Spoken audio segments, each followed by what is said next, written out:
Hey there, Boots Owen here. I've been into rainwater storage for a while now. Good few years maybe. Maybe not a good few, 2 or 3. And I've got a couple of tanks here. Started off with one and it just has a diverter from the pipe that you can get in any, well, hardware shop or off the internet now. And then I had another one and it was doing something. And then I've recently set up this one. Well, I say recently, a year ago.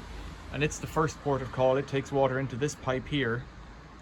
And it comes into this shed and it runs behind all this wood. You'll see it, that white pipe up there, runs behind everything at a gradient. Well, it must do a zigzag there and come down under the windowsill in the bigger pipe. This is redundant, that's the old one.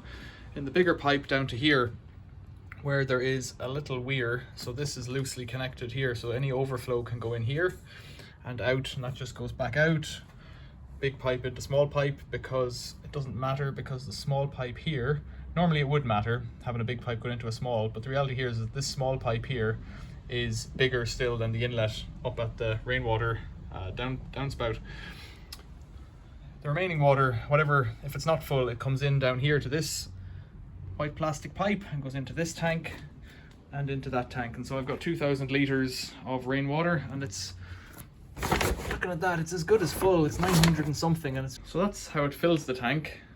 It fills it up to a level of about there and then overflows out again.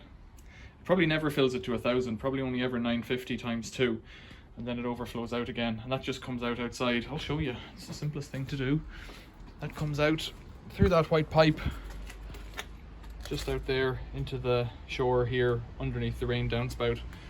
So it hasn't got this kind of backwards feeding overflow. That's an automatic overflow there, because if the tank's full, it'll just stay going down the spout. It could, but it doesn't.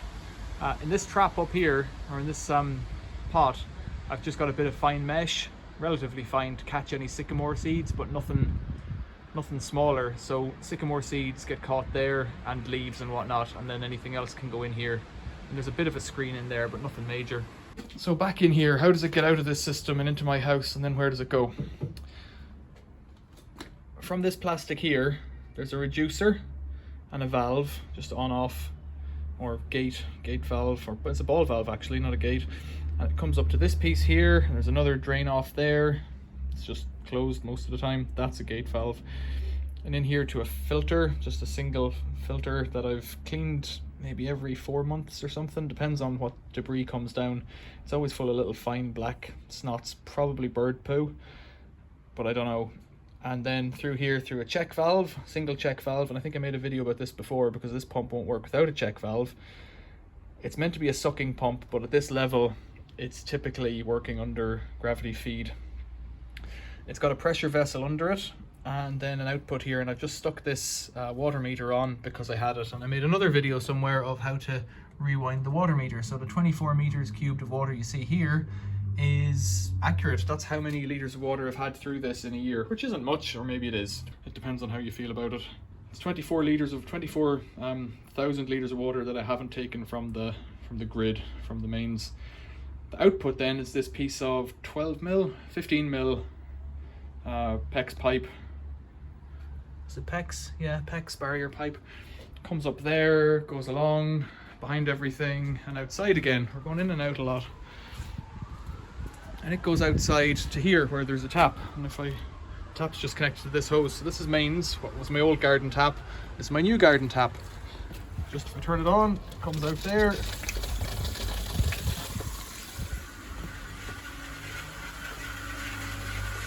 And you can hear the pump, and you can see the meter spinning. And then if I knock that off, we'll step back and I'll show you the house. The side gable of my house, that's the gable up there. It's a 3-story over a cellar with solar panels all around. This pipe comes out of the wall, goes to the tap, and then snakes up here and runs up diagonally behind that panel and across here into this black pipe. And so about here underneath the extractor vent, it goes into the first bathroom, and I'll cut to that now. So in this bathroom we've got a high level cistern, which is completely irrelevant to the system here, but the old water came in from the mains here, and this pipe was bent like that and it just went in there. So I turned the valve off I didn't even cap it or anything like that. And then I brought a new piece of copper in. That's the extractor fan that was on the outside in brown. Brought that in there and like this. And the reason I've done it like this is because if there's ever a drought, I can very quickly turn that off, push that pipe back, flip this down, turn it on again, and run back off mains. And we'll go upstairs now and see the other bathroom. And then it runs up a bit further and over here, and it cuts into the second bathroom. I will have a look at that. So in this bathroom, I've got a rather vintagey set of toilet and sink.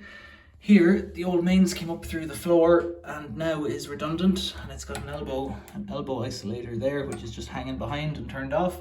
And over on this side, that's where it comes in from outside. The black pipe is outside, comes in under the back of the cistern, and in there, similar arrangement. If I ever need to, I can cut it off or turn it off and swap it out again for mains. So I'm kind of redundant on water incoming up to the two toilets. It's windy, sorry. So back out here, I've covered the pipe in the fattest insulation I could get and then wrapped it by snapping over a piece of black downspout just to protect the insulation, really, nothing more. The insulation's protected behind everything else. Like a mouse could get in and eat it and whatnot, but I don't see it happening. It could, but what are you going to do? The only place I've had trouble was over here. So last winter I did have an issue with this section here because I haven't lagged it, but even if I had, I don't think it would have made a difference. It froze last winter and that wasn't really a problem because we have a third toilet. The third toilet's on the mains and it was less convenient to change it over to rainwater as well. We rarely use it, but it's there if you need it. It's the one that I've posted in another video with the hand wash sink, and one of the reasons I didn't change it over to rainwater was because of the hand wash sink. I'd kind of prefer if that was clean when you're washing your hands. Clean water rather than, like, there's a lot of pigeons occasionally in the tree beside the house, so that's kind of where I'm coming from there.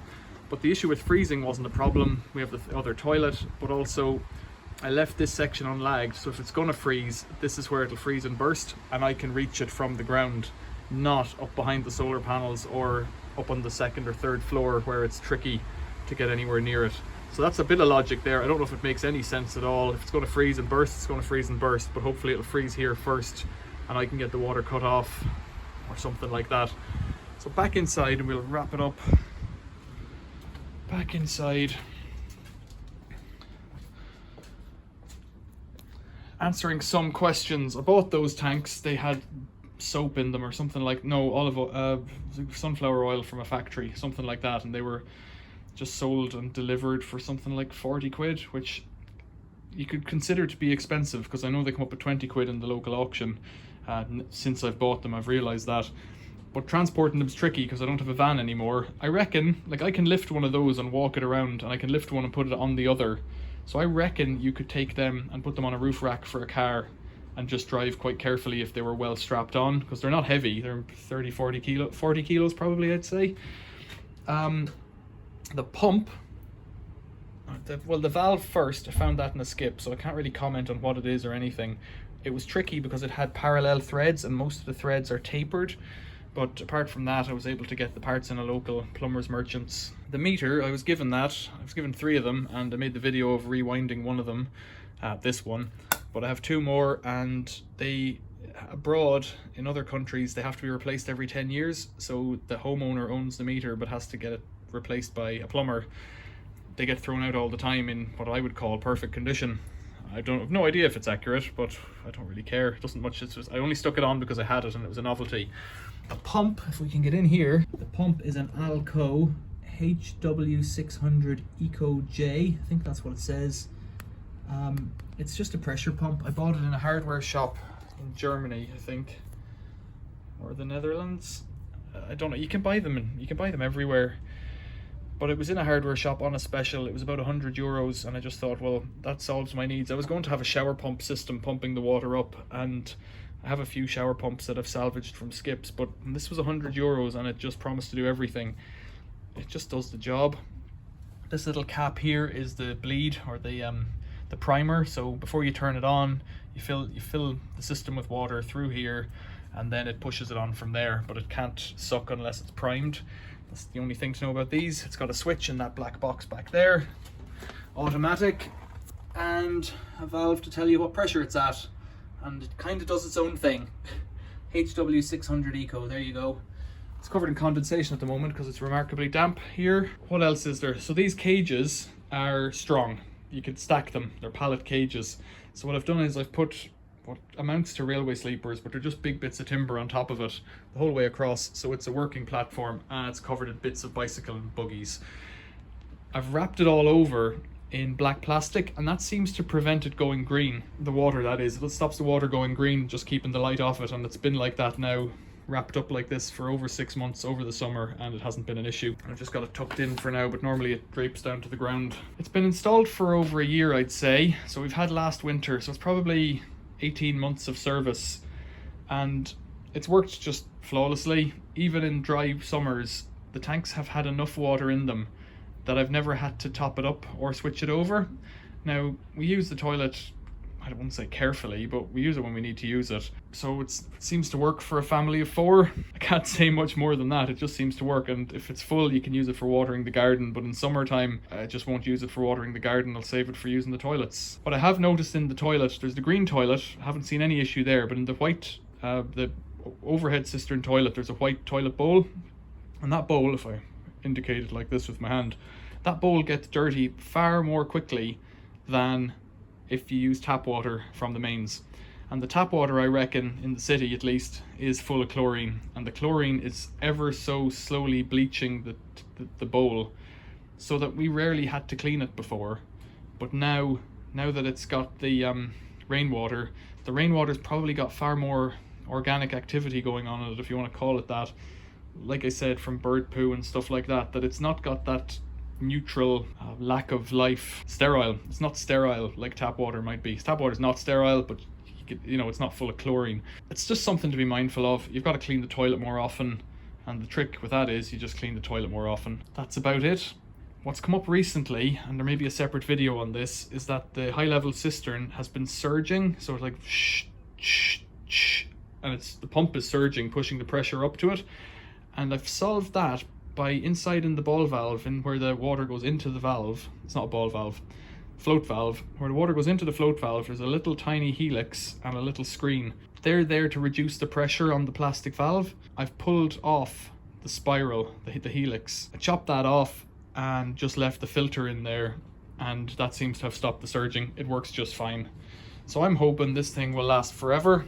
I've never drained it down for frost because it's protected in a shed that is adjacent to the house, and up there on the window in the kitchen I've put a thermometer outside so I can see roughly what temperature it is out here in winter.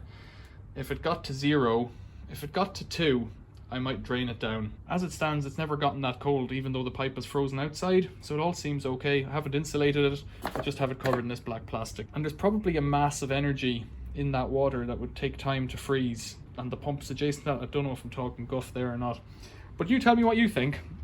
Other people must have systems like this, and I've seen ones on the internet with more intricate screens for having the first flush of rainwater being diverted and that kind of thing, so that any bits, any crumbs go off into a different sluice, and then once that pipe is full, it diverts into what's effectively this pipe for me. I haven't made one of those. It doesn't seem to matter. I have to clean that filter there in fact, I don't have to clean it. So I have cleaned it because it seems to take longer to fill, but I've no real evidence of that. Tell me what you think in the comments. Do you think as well I could drink this water? It's rainwater off the roof, and like I said, there's trees and pigeons above. If I put a triple stage filter on it, would that be enough? If I put the water through a Berkey, would that be enough? I don't think it would, and so that's why I've reduced it just to toilets. I could run the washing machine on it, but we're doing babies' nappies in the washing machine, and I would prefer if they were rinsed with what is more sterile water. Not sterile, but chlorinated water. I think it's more hygienic. Again, I could be wrong, but you tell me about it in the comments and your experience of these things, because I'd be glad to know. I can only add to it, or what I've thought was it would be good to have rainwater for the initial washing and then tap water for rinsing, but you get into this thing where you'd have to manually adjust the water input on your washing machine, and that's gonna get kind of tricky. Well, it's not, but you just have to be there with the automatic washing machine just to save some water, which at the moment seems to be quite abundant. I don't know. I've waffled on about this for quite some time, and maybe you've enjoyed it, and hopefully it's been useful. Tell me about it in the comments below, please. Thanks for watching. See you later.